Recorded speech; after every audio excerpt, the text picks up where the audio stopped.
Hey everybody, so in this video we're going to look at how to find an unknown measurement from a question if you're given the area or perimeter. So let's look at a pretty simple example just to start off with.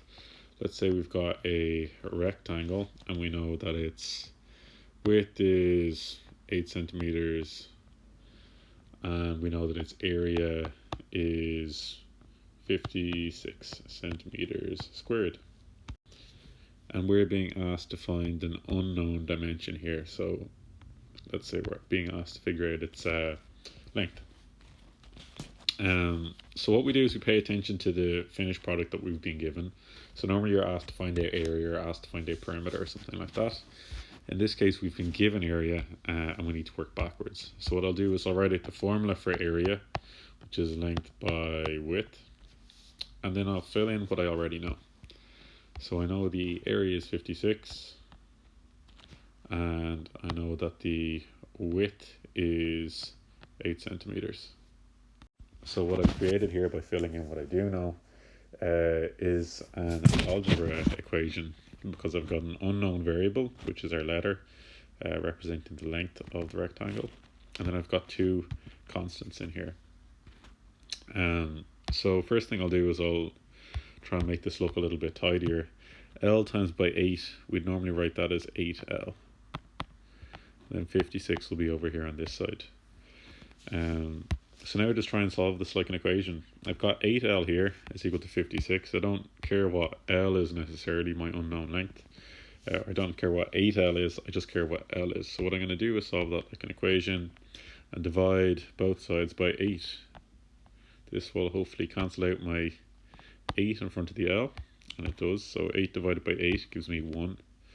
So I'm left with 1L over here, and on the left hand side 56 divided by 8 is 7. So my answer there, L, is going to be 7. Don't forget your unit for measurement or unit for length, which is centimeters in this case here, because the question gives us centimeters and centimeters. We're going to get centimeters out. So let's look at another example. This one uses a circle and they give us the perimeter already, and they want us to find the radius here.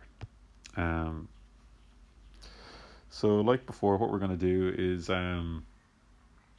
write out the formula for what we know. So the perimeter, or circumference when we call it, as we call it for a circle, the formula is L equals 2 pi or. So we've got that length of the perimeter slash circumference because it is a circle. So I probably should have written perimeter, but that's going to be 30 pi. We fill that in, bearing in mind that this is given in pi, so we keep our pi there. On the right hand side then, we can fill in anything we know, which is actually not anything in this case. 2 is just going to stay as 2, it's a constant. Pi is going to stay as pi because it's a constant, and or is going to stay as or because it's a constant. So now again we find ourselves with an equation where we only have one unknown variable here, or, and everything else is a known quantity, right? 30 is 30, pi is 3.1415, whatever. 2 is 2, and pi again is just a value, right? So there's only one unknown variable here. So we should be able to solve it. So to do that, we're going to divide both sides. We don't just have a normal number in front of our or. We have 2 pi. And then what we do to the left hand side, we have to do to the right hand side. So left and right both divided by 2 pi. Our plan here is to just get or by itself, and that does work. 2 divided by 2 is 1, and pi divided by pi is 1. So 1 by or is just going to leave us with or on the right hand side. On the left hand side, pi divided by pi cancels down to 1, and 30 divided by 2 is 15. So we get 15 by 1, or just 15. So our radius for this one here is 15 centimeters. Not forgetting to put in our unit here, because radius is a length, so measured in centimeters or meters or whatever. There's no squares or cubes after it.